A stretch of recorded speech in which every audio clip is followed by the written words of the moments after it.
जय माता दी। दोस्तों बहुत बहुत स्वागत है आपका फिर से एक नए वीडियो में। इस वीडियो में मैं आपके साथ शेयर करने जा रही हूँ कि गणगौर व्रत कब रखा जाएगा, इसकी पूजा विधि क्या होगी और गणगौर व्रत की कहानी मैं आपको इस वीडियो में सुनाऊंगी। तो वीडियो में दोस्तों इस वर्ष यानी कि 2024 में गणगौर व्रत 11 अप्रैल को रखा जाएगा।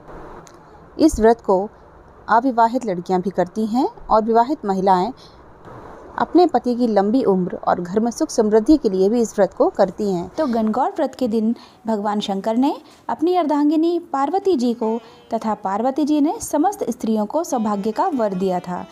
गणगौर का व्रत चैत्र मास के शुक्ल पक्ष की तृतीया को किया जाता है। इस दिन अविवाहित कन्याएं शिव पार्वती जी की पूजा करती हैं, जबकि सुहागनें इस त्यौहार को पूरे उत्साह के साथ मनाती हैं, व्रत करती हैं और अपने अटल सुहाग और अपने घर की सुख समृद्धि के लिए शिव पार्वती जी की पूजा करती हैं। वैसे तो सुख सौभाग्य के इस पूजन की शुरुआत होली के दूसरे दिन से यानी कि धुलेंडी के दिन से हो जाती है। होली की राख से 16 गणगौर बनाकर उसी दिन से पूजा शुरू कर दी जाती है। अब मैं आपको बताती हूँ कि पूजन के लिए हमें कौन कौन सी सामग्री की आवश्यकता होगी।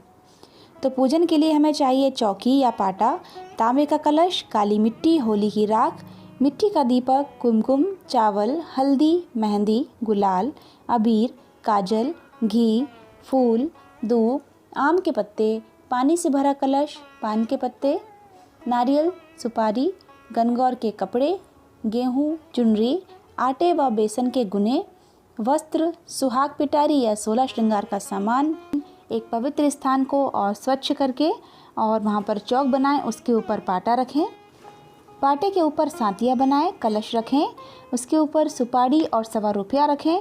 गणेश जी के रूप में काली मिट्टी और होली की राख को मिलाकर 16 गणगौर बनाए जाते हैं। इस तरह से जो गणगौर बनाए हैं मिट्टी और राख की पिंडियाँ उनकी पूजा करेंगे और जैसे पूजा हम नॉर्मली करते हैं किसी भी व्रत वगैरह में वैसे ही सारी पूजा करेंगे। उनको हल्दी, कुमकुम, चावल, मेहंदी, गुलाल, अबीर और फूल वगैरह चढ़ाकर उनका पूजन किया जाता है और 16 दिन तक पूजा करने के बाद 16वें दिन यानी कि चैत्र शुक्ल तृतीया को शाम की पूजा के बाद गणगौर को भोग लगाकर और पानी पिलाकर उनके मंगल गीत गाते हुए प्रतिमाओं को विसर्जित किया जाता है नदी या सरोवर में। और उसके बाद सुहागिनें दीवार पर 16-16 बिंदियाँ बनाएंगी जो कि क्रमशः कुमकुम, हल्दी, मेहंदी और काजल की होंगी। पहले 16 कुमकुम की, उसके बाद 16 हल्दी की, फिर 16 मेहंदी की और 16 काजल की। और कुंवारी कन्याएं 8-8 बिंदियाँ लगाएंगी इसी तरह से। अगर दीवार खराब होने का डर हो तो दीवार पर एक कागज़ चिपका लें और उस पर बिंदियाँ लगा सकते हैं। फिर सुहागिनें 16-16 दूब लेकर और कन्याएं 8-8 दूब की गड्डियाँ लेकर 16 बार गणगौर के गीत के साथ उनका पूजन करते हैं। फिर गणगौर की कहानी और गणेश जी की कहानी कही जाती है। सूर्य भगवान को जल से अर्घ्य दिया जाता है तांबे के कलश के साथ और 16 दिन तक ऐसे ही पूजा की जाती है। इस पर्व की मुख्य पूजा चैत्र मास के शुक्ल पक्ष की तृतीया को ही की जाती है और 16वें दिन यानी कि चैत्र शुक्ल तृतीया को सुंदर से शंकर पार्वती के रूप में गणगौर सजाकर उनकी पूजा की जाती है। गौरी माता पर चूड़ी, महावर, सिंदूर चढ़ाने का विशेष फल है। चंदन, अक्षत, धूप, दीप नैवेद्य से उनका पूजन करें। सुहाग सामग्री चढ़ाएं, भोग लगाएं। जैसा कि मैंने आपको बताया कि गुना बनाए जाते हैं, 8 मीठे 8 नमकीन। और 16 दिन तक जैसे पूजा करते हैं बाकी पूजा वैसे ही करना है। कहीं कहीं पर केवल चैत्र शुक्ल तृतीया को ही पूजन होता है जो कि नवरात्रि में तीज के दिन आती है। इस दिन स्त्रियों को अपने अटल सुहाग के लिए पूरा श्रृंगार करके पूजन करना चाहिए। दोपहर के समय में पूरी पूजा करने के बाद फिर शाम के समय कई जगह इनको ले जाते हैं किसी बगीचे वगैरह में, वहाँ पर इनको पानी वगैरह पिलाया जाता है गणगौर को और वहीं पर मंगल गीत गाए जाते हैं। इनको घर लाकर स्त्रियाँ गौरी माता को चढ़ा हुआ सिंदूर अपनी मांग में लगाती हैं, इससे उनका सौभाग्य अखंड रहता है और उसके बाद इनको विसर्जित कर दिया जाता है। एक चीज़ मैं आपको बताना भूल गई थी कि जब गणगौर का पर्व शुरू होता है राख की पिंडियाँ बनाकर पूजा शुरू की जाती है तो उस दिन ज्वारे भी बोए जाते हैं। अगर उस दिन ना बोएं तो 11वें दिन यानी कि 11 के दिन ज्वारे बोए जा सकते हैं। और उजमन के लिए यानी कि उद्यापन के लिए सुहागनों को खाना खिलाया जाता है 16वें दिन और उनको सुहाग का सामान बांटा जाता है।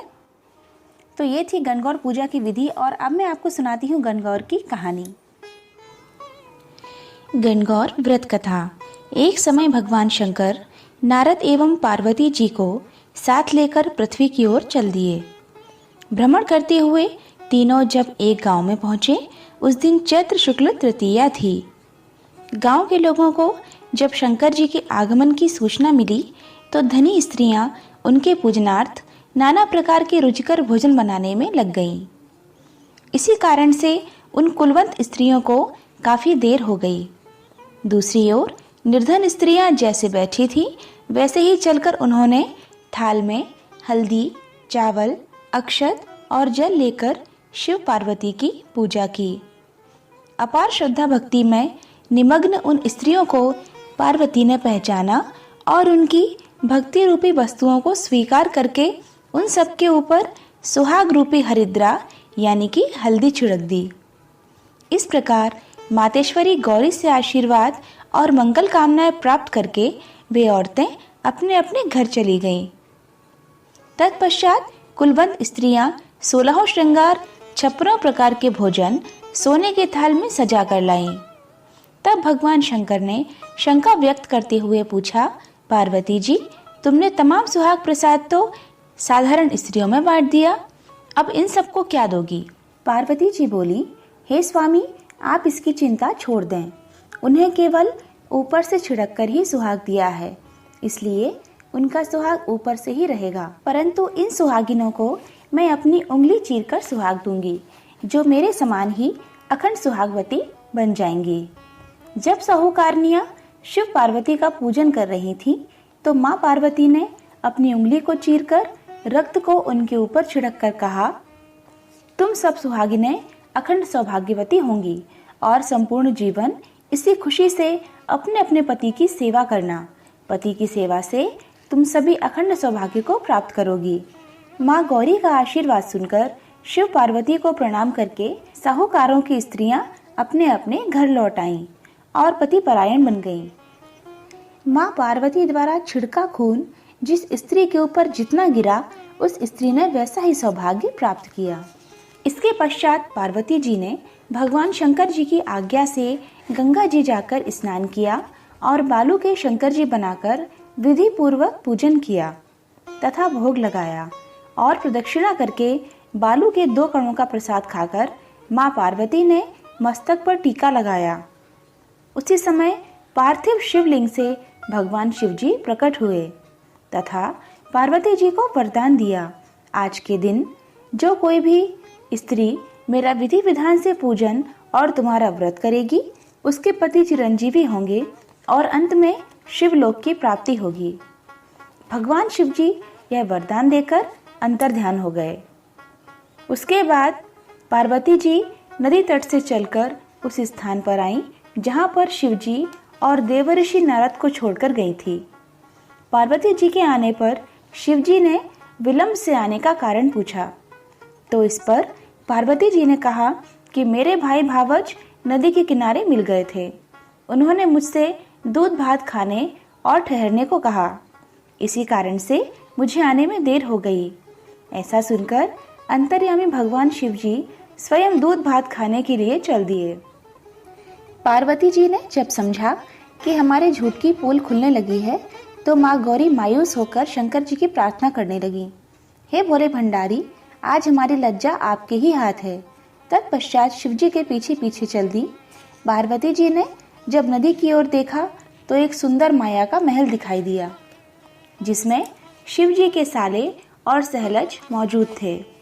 जब वहां पहुंचे तो उन लोगों ने आगवानी और स्वागत सत्कार किया। तीसरे दिन सुबह पार्वती जी के द्वारा चलने के कहने पर शिव जी ने मना कर दिया। इस पर माँ गौरा गुस्सा होकर अकेली ही वहां से चल दी। तब शंकर जी परेशान होकर नारद को साथ लेकर वहां से उनके पीछे पीछे चल दिए। तीनों लोग चलते चलते काफी दूर निकल आए।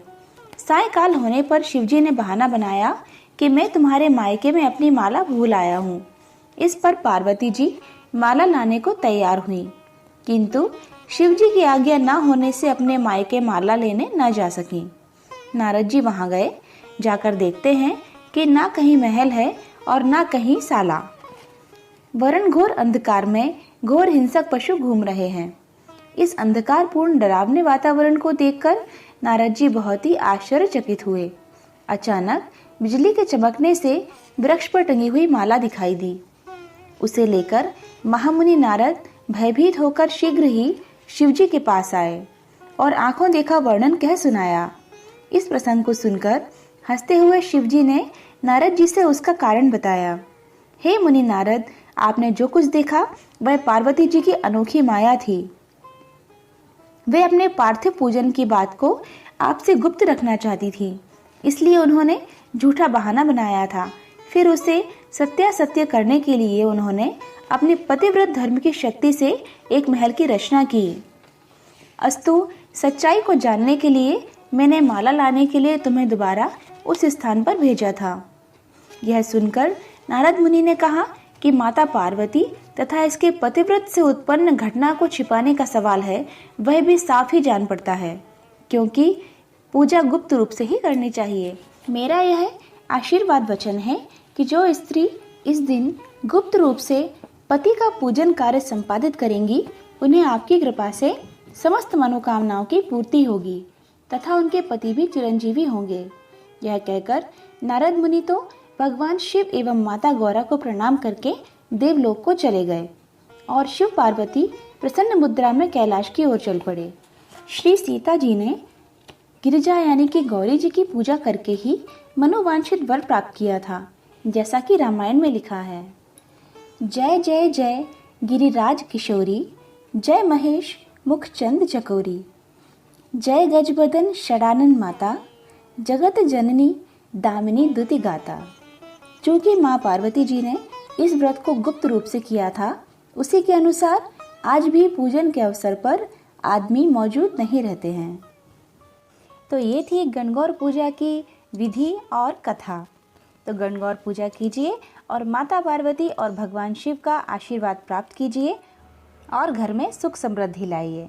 तो अगर आपको ये वीडियो पसंद आया हो तो प्लीज़ इसको लाइक और शेयर करना बिल्कुल मत भूलिएगा और हमारे चैनल को सब्सक्राइब करके बेल आइकन पर ज़रूर प्रेस कीजिएगा, ताकि मैं जब भी कोई नया वीडियो अपलोड करूं तो आपके पास नोटिफिकेशंस आ सकें। जय शिव पार्वती।